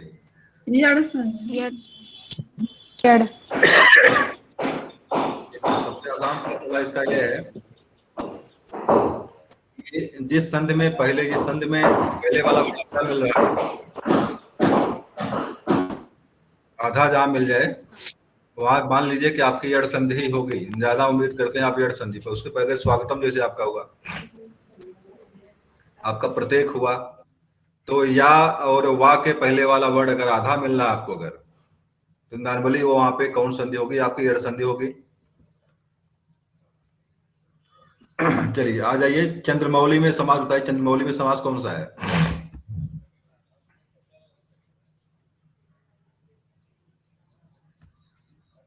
बताइए भाई, चंद्रमौली में कौन समास है?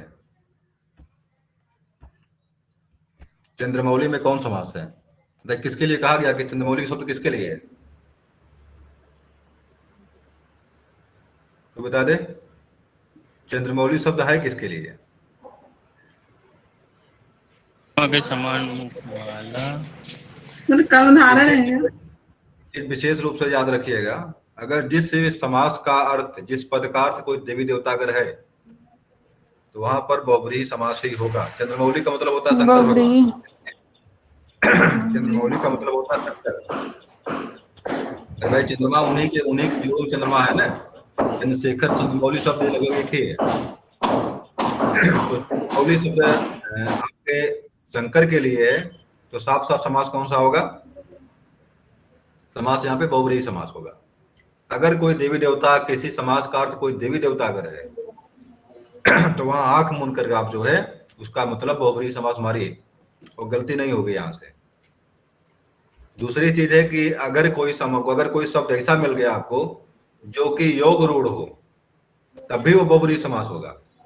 कोई शब्द मिल जाए जो जान गए आप योग रूढ़ शब्द यह है, तो वहां पर समास कौन सा होगा?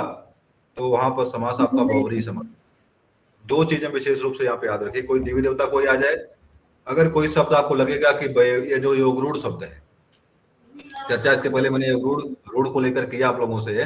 योग रूढ़ क्या होता है, रूढ़ क्या होता है, मूल शब्द, मौलिक शब्द क्या होते हैं, संयुक्त स्वर, संयुक्त आपके शब्द क्या होते हैं। तो जहां पर अभी चर्चा पुनः कभी करेंगे हम, जहां पर दोनों शब्द आपके क्या मिल जाए, जहां पर दोनों शब्द आपके जो है योग रूढ़ मिल जाए और कोई देवी देवता का नाम कोई आ जाए, तो वहां पे आपका बहुब्रीहि समास होगा। चलिए आगे देखिए, नागार्जुन का पूरा नाम था वैद्यनाथ मिश्र। चलिए सही जवाब बिल्कुल आपका है, इसके हैं वैद्यनाथ मिश्र। तो रघुवीर साहब, वैद्यनाथ मिश्र, सुदामा पांडे और मोहन लाल, इसमें आपका वैद्यनाथ मिश्र सही है। जात के पंडित थे, जात के क्या थे? पंडित थे। लेकिन धर्म कौन स्वीकार किए? बताइए भाई, धर्म कौन सा था इनका? बौद्ध धर्म स्वीकार करते हैं। बाद में बहुत बौद्धिस्ट हो जाते हैं, बौद्ध धर्म स्वीकार करते। जिस तरह से पंडित राहुल संस्कृतायन ने बौद्ध धर्म स्वीकार किया था, उसी तरह से नागार्जुन ने भी बौद्ध धर्म जो है स्वीकार किया था। आगे देखिए, कीर्तिलता के रचयिता हैं। कीर्तिलता कोई रचना है, इसके लेखक हैं, बताइए नाम किसने लिखा कीर्तिलता है? तो बताइए भाई, कीर्तिलता के लेखक कौन है? जगनिक। जगनिक ने भाई आपका वो लिखा है, क्या नाम है, परमाद रासो, जिसको हम आलाखंड के नाम से जानते हैं। आलाखंड, परमाद रासो का एक पार्ट आलाखंड है जो मुख्य रूप से गांव में लोग गाते हैं। जगनिक ने वही लिखा है, जगनिक ने आलाखंड लिखा है। जगनिक दरबारी था परमाल का। आगे बताइए, स्वयंभू, स्वयंभू ने, वही स्वयंभू का नाम आया था। स्वयंभू ने क्या लिखा है? स्वयंभू ने पाउनचर्य लिखा है, पाउनचर्य। और बताइए, अमीर खुसरो ने क्या लिखा है? तूतीय हिंद, भारत का तोता के नाम से प्रसिद्ध है ये। और पता नहीं कान का, बहुत सारे रचनाएं, 3-4 रचनाएं हैं अमीर खुसरो की। देखिए यहाँ पे नाम विद्यापति का है, मैथिल कोकिल। परीक्षा में कई बार पूछा मैथिल कोकिल के नाम से कौन प्रसिद्ध है, जवाब क्या देंगे आप? इसका जवाब रहेगा आपका, चलिए और गायब हो गया ये। तो विद्यापति को क्या बोलेंगे आप? विद्यापति ने कीर्तिलता लिखा, इसको मैथिल कोकिल के नाम से प्रसिद्ध है। मिथिला का कोकिल, अगर हिंदी में पूछे तो मिथिला का कोकिल, मिथिला के कोयला, कोया नाम, कोयल किसे कहेंगे? तो विद्यापति का नाम वहां पे आता है। चलिए अगला बता दीजिए, इसमें से कौन सा शब्द अग्नि का पर्यायवाची नहीं है? पावक, हुतासन, अनिल और कृषाण, क्या सही करेंगे? सर सी, अनिल। क्या होता है? हवा। बिल्कुल सही है। अनल शब्द होता अगर यहीं पे, अनल होता अगर, अनल, अनल क्या हो जाए? अनल हो जाए अभी, तो उसका अर्थ अग्नि है। लेकिन अनिल शब्द लिखा यहाँ पे, इसलिए अनिल का मतलब क्या होता है? हवा होती है। इसलिए अनिल का पर्यायवाची अनिल शब्द ही ऐसा जिसका पर्यायवाची नहीं है आग, पावक का आग होता है, हुतासन का भी आग होता है, कृषाण का भी आग होता है, अनिल का हवा होती है, अनल होता तभी उसका अग्नि बनती है। इस तरह से यह नहीं है। चलिए आगे आ जाइए।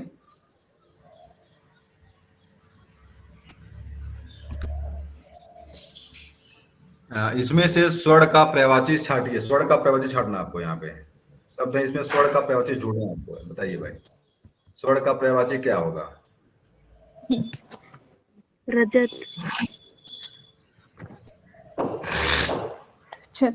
जात रूप स्वर्ण रजत और ठीक है। जो ही अपना माइक बंद कर लीजिए आप, क्या जो आवाज आज बॉम्बे में, माइक बंद कर लो अपना। स्वर्ण का प्रवाची क्या बताइए होगा? बताइए छाटिए, स्वर्ण का प्रवाची क्या होगा? जात रूप सवर्ण रजक और भरकताव। क्या सही करेंगे? रजत। इसका देखिए, रजत माने चांदी होता है भाई, रजत पदक मिला था ना। तो रजत का मतलब होता है, रजत का मतलब होता है चांदी। तो जात रूप इसका सही है। स्वर्ण का प्रवाची शब्द है जात रूप। जात रूप को भी स्वर्ण कहते हैं। और सवर्ण का मतलब सवर्ण का मतलब स्वर्ण नहीं होगा, सवर्ण का मतलब होता है जनरल, जनरल होता है। रजत का मतलब चांदी हो गया। भरकताप का मतलब मुझे भी नहीं पता इसका मतलब क्या है। नूतन का, नूतन शब्द यहाँ पे बताइए, नूतन का क्या बनेगा? सर पुरातन। चलिए, नूतन का मतलब होता है विलोम, बताना आपको है विलोम। देखिए, नवीन शब्द है, पुराना शब्द है, प्राचीन, तीन शब्द यहाँ पे है, पुरातन लिखा हुआ है। तीनों शब्द आपके सही है। पुरातन सही है सर। पुराना भी सही है, नूतन का पुराना भी सही है, प्राचीन भी सही है और पुरातन भी सही है। लेकिन सबसे शुद्ध जो मिल रहा है आपका यहाँ पे है पुरातन शब्द है। पुरातन को भी सही करेंगे आप। वैसे इसका विलोम मात्र एक ही नवीन शब्द है। नूतन का विलोम मात्र एक नवीन शब्द है, बाकी सब के सब इसके जो है अर्थों में फिट हो सकते हैं। लेकिन सबसे फिट होने वाला शब्द यहाँ पे कौन सा है? पुरातन आपका है। चलिए, जिसका निवारण करना कठिन हो उसे क्या बोलेंगे? बता दीजिए भाई, क्या बोलेंगे उसको? जिसका निवारण करना कठिन हो उसे क्या कहेंगे? अनिवार्य, अनिवार्य, दुर्निवारण, क्या सही करेंगे? दुर्निवार। बिल्कुल जवाब सही आता है, जवाब बिल्कुल सही आता है।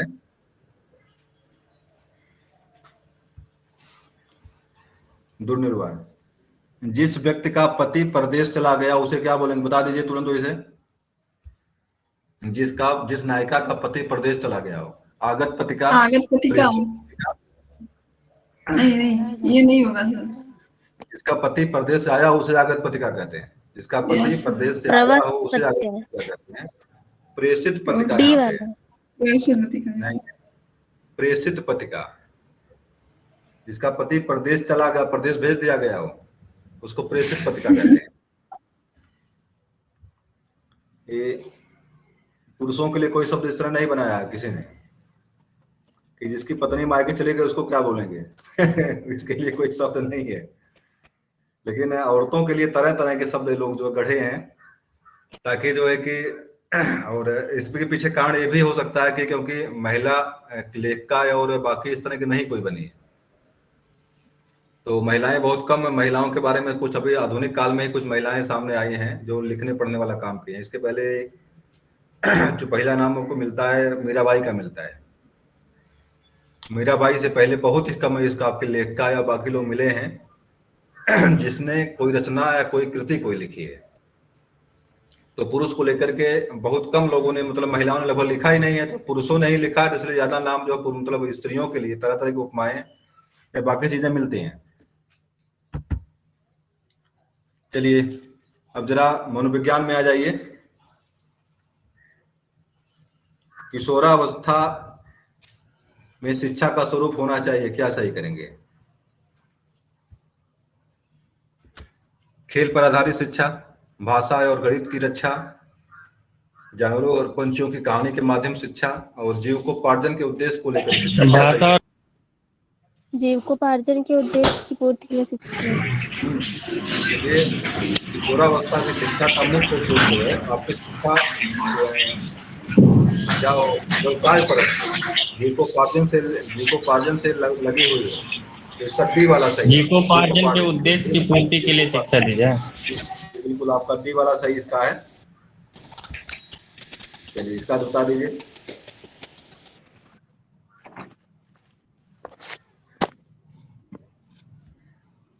चलिए, किशोरावस्था में जो शारीरिक मानसिक परिवर्तन होते हैं वे अकस्मात होते हैं, ये कथन किसका है? शारीरिक मानसिक परिवर्तन अकस्मात होते हैं, ये कथन किसका है? जोम्स का, हाल का, सिम्पसन का, क्रो का, किसका है? किसको सही सर करेंगे? सिंपसन। हाल में मतलब अकस्मात होते हैं।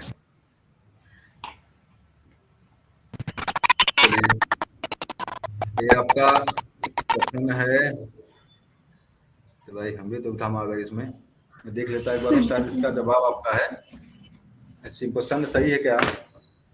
यस सर, हमें लगा हाल का सही है, हाल है सही इसका, सिम्पसन नहीं, हाल सही है इसका जवाब। सही है हाल आपका। हाईलाइट मत करिए, दिखता नहीं है सही से। हाईलाइट करने दिखता नहीं है, चलिए हाईलाइट नहीं। तो इसका जवाब आपका सिम्पसन नहीं, हाल है। इसका जवाब अकस्मात विकास का सिद्धांत जो है परिवर्तन का कारण जो है, इसका हाल सही किया है, हाल सही इसका है।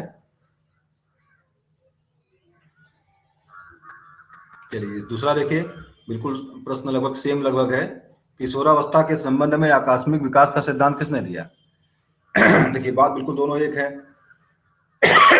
इसका भी क्या सही करेंगे आप? इसका भी सही आप हाल ही करेंगे। तो मतलब अकस्मात परिवर्तन का कारण सिद्धांत इसका हाल ही सही है। तो ये क्रमिक विकास बता दीजिए, क्रमिक विकास बता दीजिए, क्रमिक विकास किसने दिया है?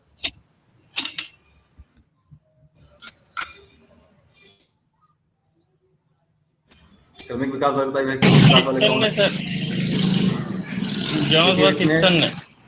नहीं, ये दा वाला किंग है, किंग, थांडाइक और हेलिंगवर्थ ने, 3 लोग हैं इसमें। किंग,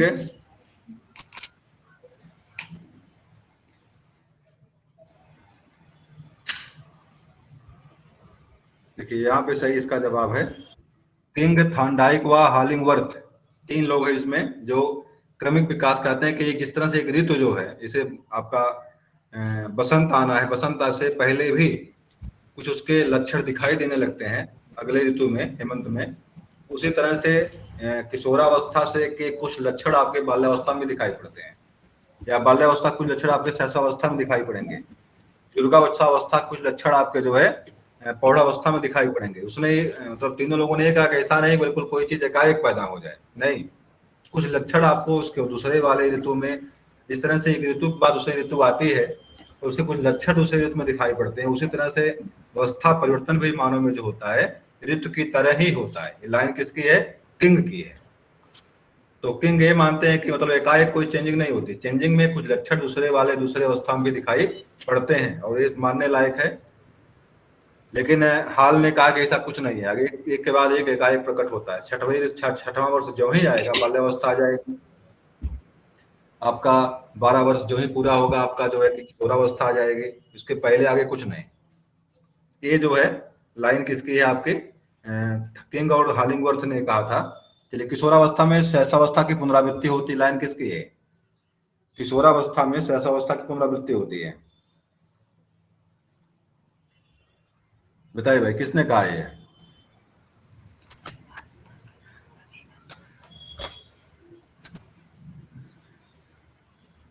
कोई बता दे हमको। सर हाल का नहीं, हाल का तो नहीं है, ये हाल का नहीं है। तो बताइए किसका है? हाल का नहीं तो है किसका है? ये राज का है। किशोरावस्था में शैशवावस्था की पुनरावृत्ति होती है, राज का कथन है ये, राज की लाइन है ये।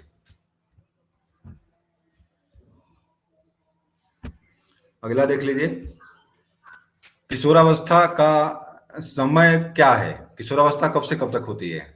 12 से 18, जन्म से लेकर 18 वर्ष तक, 6 से 12, और या 20 से 30 वर्ष तक। क्या सही करेंगे? सबको आना चाहिए। 18। 12 से 18 सपा वाला सही है। 12 से 18 वर्ष तक जो आपकी ये किशोरावस्था का समय। चलिए, 6 से 12 वर्ष की अवधि एक विशेषता है मानसिक रुचियों में स्पष्ट परिवर्तन। 6 से 12 वर्ष की जो एक समय है, इसका एक विशेषता है कि मानसिक रुचियों में स्पष्ट परिवर्तन यहाँ दिखता है। ये कथन किसका है?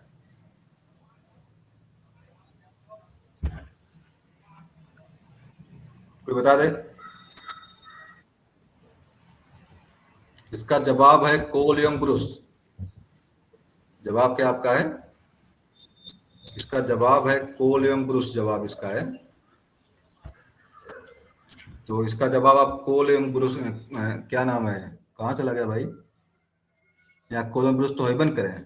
नहीं ठीक है, मैं गलत जगह पे टिक कर दिया। दा वाला सही इसका है। दा कोल एवं ब्रुस ये वाला जो है, थोड़ा सा कलम नहीं मिल पा रही हमको यहाँ पे, थोड़ा सा मैं कल प्रयास करूंगा कलम भी मिल जाए हमको। तो कोल एवं ब्रुस क्या नाम इसका, मतलब इसे क्या कथन था उनका कि 6 से 12 वर्ष की अवधि में एक विशेषता है मानसिक रुचियों में स्पष्ट परिवर्तन। तो ये कथन किसका है? कोल एवं ब्रुस का है। किशोरावस्था को जीवन का सबसे कठिन काल किसने कहा है? तो आप सबको आना चाहिए, बता दीजिए भाई फर्दना। किलपैट्रिक। किलपैट्रिक ने कहा है? नहीं। किलपैट्रिक स्टेनली ने। हाल ने कहा? हाँ। बताइए। हाँ, स्टेनले हाल संभाल रहे हैं।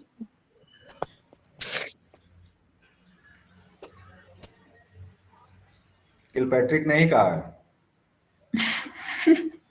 किलपैट्रिक ने ही कहा है सबसे कठिन समय जो है। लेकिन आप लोग जो है कि मतलब अपने शब्दों पर स्टेब्लिश नहीं है, क्योंकि अभी कंफर्म नहीं है पूरी तरह से। ये स्टेनली हाल नहीं, स्टेनली हाल की लाइन है, संघर्ष, तनाव और तूफान की अवस्था। नहीं कहा गया किलपैट्रिक। ये स्टेनली हाल की लाइन, स्टेनली हाल की लाइन वह है कठिन तूफान और संघर्ष की अवस्था, इसकी लाइन है ये। और किलपैट्रिक की भी लाइन बिल्कुल इसी तरह से एक लाइन है। तो सबसे कठिन काल जो कहने वाले थे कौन है? ये किलपैट्रिक है। समाज सेवा की भावना प्रबल होती है किस काल में? बताइए। बाल्यावस्था में, किशोरावस्था में, युवावस्था में, प्रौढ़ावस्था में। क्या सही करेंगे? सबसे अधिक दुर्गा पूजा, लक्ष्मी पूजा, इस पूजाएं जो होती हैं समाज सेवा की, जहाँ पे भावना आती है, वहां सबसे आगे कौन रहता है? दिन भर वहीं जमा रहेगा जाकर के वो। किशोरावस्था। तो जो भी सामाजिक काम होते हैं, तो हमको आवश्यकता क्या है कि हम बच्चे के रुख को बदलें। काम तो करेगा, समाज सेवा तो करेगा वो, समाज रूपी हर काम करेगा। तो हमको उसको, हमारे समाज की आवश्यकता है कि बालक को ऐसी हम दिशा प्रदान करें जिससे वो सही जगह बना समाज सेवा करे। वो दुर्गा पूजा, काली माई पूजा और एक डंडा लेकर के क्या बोलते हैं कावड़ यात्रा ना करे, हो कुछ और करे जिससे लगे हाँ मैं समाज सेवा कर रहा हूँ। तो एक मार्गदर्शन की आवश्यकता। लेकिन दुर्भाग्य इस बात का भारत का यह है कि वो सब करेगा लेकिन यह काम नहीं करेगा। धर्म को लेकर के दिन रात कहेगा कि आप जो है इलाहाबाद चले जाओ, आप कोई दुर्गा माई, कोई ये समिति बनाएगा। तो हर गांव में दुर्गा समिति मिलेंगी आपको, सेवा समिति कहीं नहीं मिलने वाली है। समाज के गरीबों को सहायता करने वाला कोई नहीं मिलने वाला है। कोई मर रहा है उसके लिए बजाले कोई नहीं जाएगा।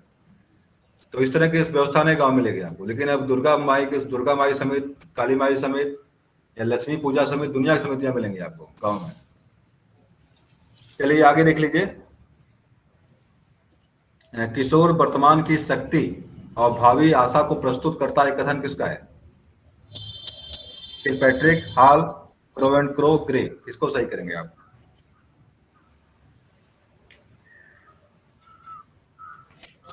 किशोर वर्तमान की शक्ति और भावी आशा को प्रस्तुत करता है, किसको सही करेंगे? इसका जवाब है crow and crow. Crow and crow ने कहा है एडोलसेंस की उत्पत्ति किस शब्द से हुई है?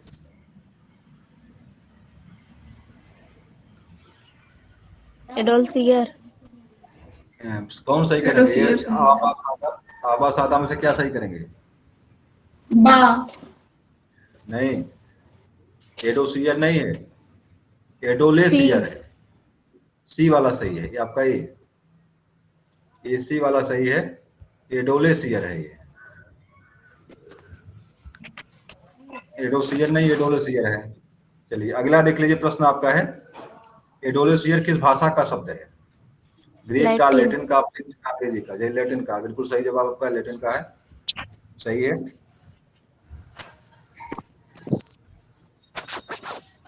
चलिए अगला देखिए, चलिए किशोरावस्था तीव्र दबाव एवं तूफान, तनाव, तूफान और विरोध के काल है, कथन किसका है? ये सबको आना चाहिए। Stanley. The Stanley Halls. Stanley Hall ने कहा, सही है।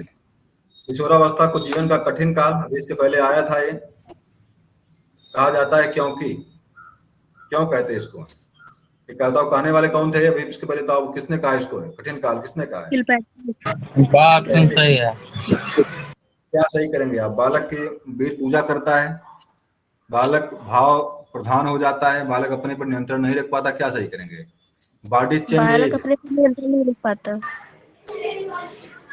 देखिए थोड़ा सा गड़बड़ी क्या हुई थी, जब मैं बना रहा था इसको, ये वाला डिलीट हो गया था, ये शब्द है डिलीट हो गया था, ये मैंने इसको इंग्लिश में लिख दिया है। तो शब्द क्या है देख लीजिए एक बार, बॉडी चेंज, शारीरिक परिवर्तन की उम्र है। वास्तव में ये समस्या सबसे बड़ी होती है किशोरों के या किशोरियों के लिए। किशोरियों में और किशोरों में शारीरिक परिवर्तन बहुत तेजी से होता है, खासकर किशोरियां जो होती हैं उसमें चेंजिंग जो होता है एकाएक जो है 11 से 12 वर्ष में लड़कियां तेजी से डेवलप होती हैं, और एक ही साल में 2 साल के अंतर्गत बहुत मतलब उनका विकास बहुत तेजी से होता है। तो ये परिवर्तन, यह उम्र जो होती है उनके लिए बड़ा असहज करने वाली होती है। तो उस समय समझ नहीं पाते क्या हो रहा है, कैसे हो रहा है, बहुत सारी चीजें उसमें परिवर्तित होती हैं। तो किशोरावस्था कठिन काल कहने का कारण था शारीरिक परिवर्तन बहुत तेजी से होते हैं, बाकी चीजें तो कोई समस्या नहीं पैदा करते हैं। वीर पूजा करोगे, कोई ना कोई वीर पूजा कोई ना कोई करता ही है भाई, सबका अपना गुरु होता है, कोई जो है कि अच्छे को पूछता है, कि कोई जो है कि आपके किसी बहुत सारे हीरो हीरोइन, कोई राम को अपना सर्वोपरि मानता है, कोई किसी को मानता है, मतलब सबके अपने अपने कोई ना कोई हीरो बनेगा, कोई अपने कोई कॉमिकल कोई पात्र है उसको हीरो मानता है। आजकल के बच्चे तो टीवी में जो चल रहा है उसको हीरो मानते अपना है, किसी का जो सेवा करता है, कोई कुछ करता है, कोई किसी का हीरो है, कोई बालवीर का जो उसका बालवीर किसी का हीरो है, मतलब तरह से कोई शक्तिमान वाला कोई उसको अपना मानता है। बहुत सारे लोग मिलेंगे यहाँ, वीर पूजा तो होनी ही होनी है। लेकिन यहाँ पे वास्तव में सही क्या है? शारीरिक परिवर्तन, शारीरिक परिवर्तन ये सबसे महत्वपूर्ण कारण है। इसको कठिन काल के नाम से किलपैट्रिक ने कठिन काल कहा। बालक की किस विकास अवस्था में मानसिक विकास हेतु उचित परामर्शन की आवश्यकता होती है? किस काल में मानसिक मतलब परामर्शन की सबसे जबरदस्त आवश्यकता किस काल की बताइए? किशोरावस्था। बिल्कुल, किशोरावस्था को जीवन का चौराहा भी कहते हैं, और इसी काल को आतंकवादियों का नर्सरी भी कहा जाता है, आतंकवाद की नर्सरी। और यही काल है जहाँ पे बालक जो है अपने जीवन का एक तरह से खेत क्या व्यवसाय क्या करें, व्यवसाय चयन के लिए बहुत उद्वेलित रहता है, मतलब तरह तरह की आवश्यकताएं होती हैं। इसमें परामर्श की बड़ी सख्त आवश्यकता होती है किशोरावस्था में। तो इसका जवाब क्या देंगे आप? किशोरावस्था देंगे। किशोरावस्था में बालक को एक अच्छे गुरु की जो है सख्त आवश्यकता होती है। अगला है, बाल्यावस्था में कौन से संवेग सर्वाधिक प्रभावी होते हैं? भय व संवेग, पीड़ा के संवेग, सुख दुख के संवेग। चलिए गलत उसमें लगा, कुछ गलत हो गया इसमें से। इसमें एक संवेग था प्रेम का, वह संवेग इसमें लग रहा गायब हो गया है। बताइए भाई क्या सही करेंगे इसमें से आप? चलिए कोई बात नहीं, वो गायब नहीं हुआ है। इसका देखिए सुख दुख का संवेग, यहाँ पे सुख दुख का, इसका संवेग यहाँ पे सुख दुख सही किया हुआ है। तो प्रेम का भी संवेग होता है बाल्यावस्था में, बाल्यावस्था की बात कर रहा है यहाँ पे ना। देखिए प्रेम का संवेग आपके किशोरावस्था में प्रभावी होता है, किशोरावस्था में, लेकिन बाल्यावस्था के बाद जो मुख्य संवेग आपका सुख और दुख है। मुख्य रूप से बाल्यावस्था में बालक जो है कि क्या बोलते हैं, विषम लिंगी आकर्षण तरफ नहीं झुका होता है बाल्यावस्था में, लेकिन किशोरावस्था में बालक जो है विषम लिंगी की तरफ जाता है, तो वहां पे प्रेम उसका प्रभावी होता है, संवेग वहां प्रभावी होता है। लेकिन बाल्यावस्था में उसका मुख्य संवेग जो होता है सुख और दुख है, प्रेम नहीं वहां पे। चलिए अगला देख लीजिए, लास्ट है ये आज की कक्षा का, एक चार्ट और स्लाइड और देख लीजिए। इस प्रकार के शरीर वाले किशोर और किशोरियों को में संवेगात्मक स्थिरता अस्थिरता की स्थिति अधिक नहीं होती है। मतलब एक प्रकार का शरीर बनावट है जहां पर ये संवेगिक स्थिरता लगभग कम होती है। बताइए भाई क्या सही करेंगे?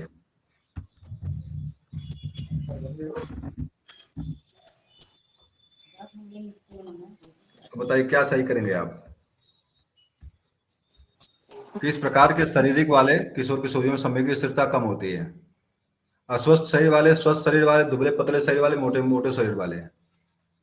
अस्वस्थ शरीर वाले। तो और संवेगिक रूप से स्थिर होंगे, अस्वस्थ जो रहेंगे। स्थिर मतलब संवेगिक रूप से मजबूत होते हैं। देखिए इसका मतलब क्या हुआ? किस प्रकार के शरीर वाले किशोर किशोरियों में संवेगात्मक स्थिरता अस्थिरता की स्थिति नहीं होती है। तो स्वस्थ शरीर वाले, इसका जवाब क्या है? स्वस्थ शरीर वाले जो रहेंगे उनमें संवेग उनका पूरा डेवलप होता है। किशोरावस्था में संवेगात्मक विकास का लक्षण है, संवेगों का अभाव पाया जाता है। संवेगों में केवल 3 संवेग दिखाई पड़ते हैं, 24 संवेग दिखाई पड़ते हैं। क्या सही करेंगे? संवेगों में परिपक्वता आ जाती है। बिल्कुल बा वाला सही करेंगे आप, बा वाला सही करेंगे। ये बताइए संवेग कितने प्रकार के होते हैं? यहाँ लिखा है 24, यहाँ लिखा है 24 संवेग दिखाई पड़ते हैं, यहाँ लिखा है 3 संवेग दिखाई पड़ते हैं। क्या सही? संवेग संख्या कितनी होती है? 14। प्रत्येक एक संवेग छिपा होता है।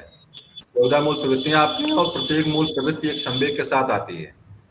तो 14 आपकी मूल प्रवृत्तियां हैं, मैडोगल ने दिया है, तो 14 संवेग भी आपके हैं।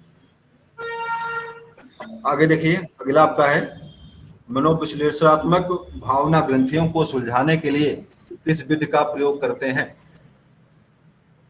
सम्मोहन विधि, उन्मुक्त शब्द साहचर्य विधि, संकेत विधि और नन माने कोई नहीं। क्या सही करेंगे? मैं बता दूं आपको भावना ग्रंथि का मतलब परीक्षा, भावना ग्रंथि परीक्षा में कई बार आया हुआ है। और भावना ग्रंथि का मतलब होता है कि इसे बचपनावस्था में आपने कोई चीज दमित कर दिया, बालक के अंदर कुछ करने का मन था, आपने उसको रोक दिया, डंडा से मारा, किसी कारण में वो काम नहीं कर पाया हो। या गुरु लोग ही हैं विद्यालय में बच्चों को बहुत मारते, कभी कोई मार देते हैं, इस कारण बालक के मन में ग्रंथि बन गई। टीचर बड़े दुष्ट होते हैं। मेरे मन में ग्रंथि बनी थी बचपन अवस्था में, आज भी मेरे साथ वो चलती रहती है। ग्रंथि ये थी कि ठाकुर लोग बड़े दुष्ट होते हैं।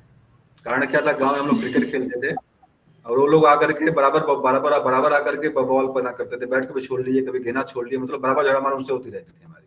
और उनको देखते ही हमारा ऐसे ठाकुर लोग देख गए मेरे सामने, अगर क्षत्रिय लोग, मुझे लगता था कि अला दुष्ट होगा ये। और आज भी कहीं कहीं से वो संक्रमण जो मन में जो भावना ग्रंथि बनी थी बचपन में, आज भी जो ऐसे लगता है कि कोई बैठ गया सामने तो मुझे लगता है कि ये व्यक्ति ठीक नहीं होगा ये।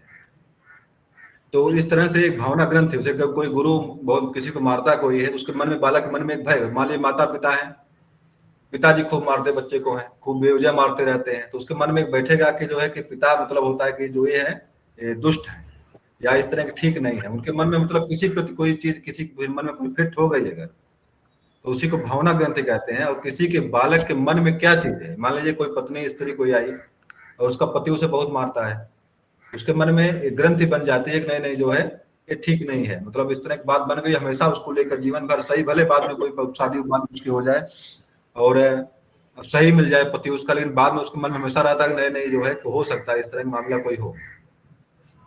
इस तरह की बातें को भावना ग्रंथि के रूप में जानते हैं। और इसका निवारण करने के लिए, निवारण कैसे इसका, बालक के मन में क्या है वो चीज कैसे जानेंगे आप? देखिए विधि दिया है यहाँ पे, सम्मोहन विधि, उन्मुक्त शब्द साहचर्य विधि, संकेत विधि और नन। क्या सही करेंगे बताइए इसमें से? कैसे पता करेंगे बालक मन में क्या है? क्या सही करेंगे? नहीं, इसके लिए देखिए एक रोशन क्या नाम है, ओरसा स्याही धब्बा, संकेत विधि तो नहीं होगा? इसमें से कोई सही नहीं है, इसमें से कोई सही नहीं है। बालक के अंतर मन की बात को जानने के लिए एक रोसा स्याही धब्बा है, कुछ विधियां और प्रयोग की जाती हैं। एक लंबा इतिहास विधि होती है, बालक के पूरा पता करते हैं बैकग्राउंड, भाई जैसे मान लीजिए किसी के पास कोई व्यक्ति गया, बहुत गुमसुम रहता है, कुछ बोलता चलता नहीं है, तो बालक के मन में क्या है पता करने के लिए क्या करते हैं लोग, उसके इतिहास को पता करते हैं, बालक का वास्तव में समस्या क्या है, पहले क्या था, आज में पहले कैसा था, बाद में कैसे कब कंडीशन खड़ी हुई है। या रोडसा शाही धब्बा क्या होता है कि आप जो है कि किसी कागज पर, बालक के सामने किसी कागज पर स्याही का धब्बा मार देते हैं, कहते हैं बेटा बताओ इसमें किसका चित्र तुमको दिखाई पड़ रहा है। तो बालक उस चित्र को उसके मन में जो होता है उसी का कल्पना करता है। मान लिया उसके मन में भूत को लेकर के है, तो कहेगा तो भूत दिख रहा है, इसका देखिए सर है, इसका पाँव है, इसका फलाना ढमाका जो भी होगा लिखेगा उसको। मतलब उसके मन के अंतर मन के बातों को जानने के लिए रोडसा शाही धब्बा या इतिहास विधि का प्रयोग करते हैं, उसके मन की बातों को पकड़ने के लिए, जानने के। इसमें कोई विधि ऐसी नहीं है जिसका प्रयोग जो इसमें किया जाता है, तो इसमें कोई विधि का प्रयोग नहीं है। देखिए इस विधि के मनोविश्लेषणात्मक विधि जो आपके फ्रायड की है, लेकिन यहाँ पे भावना ग्रंथ लिखा हुआ अलग से जोड़ दिया गया है। भावना ग्रंथ के बारे में परीक्षा में प्रश्न कई बार आए हुए हैं। चलिए अगला देखिए, किशोरावस्था को किस विद्वान ने उथल पुथल की अवस्था कहा है? स्टेनली हॉल, क्लार्क, वेबर, कोई नहीं। तो स्टेनली हॉल है यहाँ पे, तो स्टेनली हॉल सही कर दीजिए, और कोई धोई बन करे तो स्टेनली हॉल यहाँ पे सही हो जाएंगे आपके। किशोरावस्था की प्रमुख मनोवैज्ञानिक विशेषता क्या है? किशोरावस्था मुख्य से क्या विशेषता किशोरावस्था की है? विषम लिंगी प्रेम की भावना का अभाव, पूर्ण संवेगात्मक विकास के लिए अस्थायित्व व समायोजन का अभाव, कल्पना शक्ति का अभाव, सामाजिक सेवा की भावना का अभाव। क्या सही करेंगे? विषमलिंगी। आगे लिखिए, अभाव लिखा हुआ है, विषम लिंगी प्रेम की भावना का अभाव लिखा हुआ है। थर्ड डी ऑप्शन होगा, सामाजिक सेवा की भावना का अभाव। भाई किशोरावस्था में मैंने अभी बताया आपको, मतलब सारे लोग जो है, अभी मैंने बताया कि सारे लोग वही होते हैं, किशोर होते हैं उसमें। तो सामाजिक सेवा तो खूब करते हैं वो, उनके उनसे बड़ा समाज सेवक कौन है? तब सर दो ऑप्शन कट गए तो दो ही बचे, इन्हीं में से होगा। इसका सा वाला सही है। सा वाला देखिए, सा वाला पूर्ण संवेगात्मक विकास के कारण अस्थायित्व समायोजन का अभाव। जैसे क्या किसी के साथ जो आपका जो क्या बोलते हैं, जो आपका किशोर होता है, किसी के साथ वो तालमेल नहीं फिट कर पाता उस समय, क्योंकि उसका पूर्ण डेवलप हो। जैसे क्या कि देखिए लिखा हुआ पूर्ण संवेगात्मक विकास के कारण अस्थायित्व समायोजन का अभाव, किसी के साथ समायोजित नहीं हो पाता उसमें। किशोर जो होता है सबके साथ झगड़ता रहता है कि गलत कर रहे हो, सही कर रहे हो, मैं तुम्हारी बात नहीं मानूंगा। मतलब असमायोजन की कंडीशन जो होती है किशोरावस्था की विशेषता है। कारण क्या होता है, उसका संवेगी रूप से विकास हो चुका होता है, उसमें उसको दबित नहीं कर सकते आप। इसे प्रेम और बाकी चीजें उसके पास पूरी विकसित हो चुकी होती है। उस टाइम पे आप उसकी किसी भावना को दबा नहीं सकते आप, उसको आपकी बातों के विरुद्ध, अपने संवेगों के विरुद्ध नहीं जाता है वो। इसी कारण क्या करता है, विद्रोह करता है वो। तो ये आपका सी वाला, सा वाला सही होता है यहाँ पे।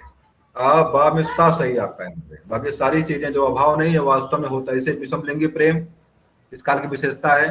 कल्पना शक्ति का पूर्ण जो है, मतलब सबसे अधिक कल्पना शक्ति आपका युवा ही होता है, किशोर ही होता है।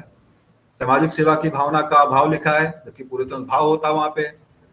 और यही एक है जो वहां पे इसका अभाव होता है, पूर्ण संवेगात्मक विकास के कारण अस्थायित्व समायोजन का अभाव होता है। उसमें किसी के साथ समायोजित नहीं हो पाता। उसमें किशोर जो है उपद्रवी होता है, विरोधी होता है, सारे रीतियों कृतियों का विरोध करता है। वो कहता है कि नहीं नहीं गलत कर रहे हो। आप कहोगे नहीं आज जो दिशाशूल है पूरब तरफ नहीं जाना चाहिए आज, तो कहेगा दिशाशूल क्या होता है, पूरब तरफ जाएंगे तो क्या समस्या आ जाएगी, पूरब तरफ जाएगा वो। आप कहेंगे नहीं नहीं बिल्ली रास्ता काट गई जो है, अब क्रॉस कर लो इसको, कहेगा नहीं क्रॉस कैसे, बिल्ली से मतलब क्या है, रास्ता काट गई तो काट गई। इस तरह की सारी बातें आपको किसमें दिखेंगी, आप किसी और में दिखेंगी आपको।